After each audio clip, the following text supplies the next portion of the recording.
We have more on the impact the new regulations will have on the railroad industry. John Langenfeld is a railroad analyst at Robert W. Baird and Company. He joins us from Milwaukee with some insight. John, welcome to Bloomberg News. Good afternoon. You just heard Laura Lee talking about this legislation. What does it intend to do, and what might it actually do? Yeah, I think the major intention here is to enhance the competition among the railroads. That's how Congress sees it.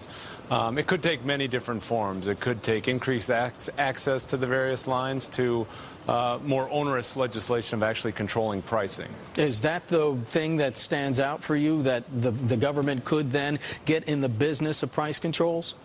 They could, but our take on it is I think it's going to be a much more moderate bill. For any number of reasons. I mean, the railroads are a strategic importance to our economy, and they're, quite frankly, a strategic importance to many of the initiatives that we're talking about: clean air, the green movement, the infrastructure crisis. And, quite frankly, I just don't see Congress coming through with a bill that's going to be overly onerous. And given the health care debate and given the emotional outpouring at some of these town hall meetings, I don't think it's a stretch to figure that the government can't get in a position right now of seeming to over-regulate the railroad industry. I would agree with you, and this Congress is busy, and any bill they put out there that's going to have a lot of conflict in it is just simply not going to pass. It's going to take a compromise. There's going to be some give and take from the captive shippers, and there's going to be some give and take from the railroads. But I think at the end of the day, when we see the bill and what's actually hashed out, I don't think it's going to be too bad for the railroads. Why would this regulation be needed? Well, I think you have a handful of very vocal shippers, probably 10 to 15% of the shippers out there, that are considered captive shippers that feel like they're disadvantaged from the duopoly or monopolistic pricing power that they perceive the rails to have.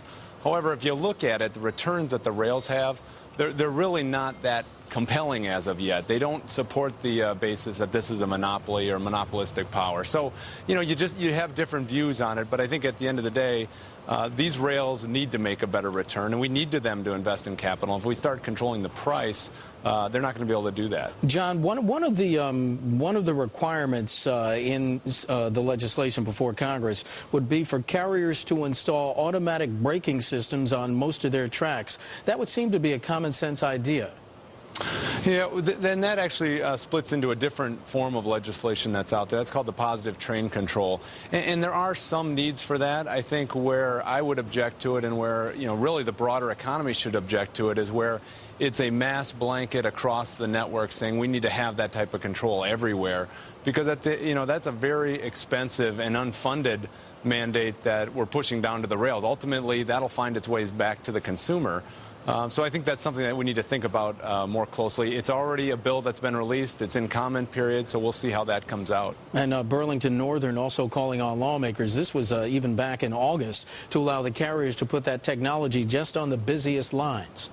That's right. And, the actual origin of this legislation goes back to a commuter rail crash back in California. So right. Not a lot to do with the freight side. So, I would argue I think it just needs to be looked at a little bit more carefully. John, we have less than a minute left. You have positive outlook on the industry. You're following all four of the major railroad companies. What's your assessment?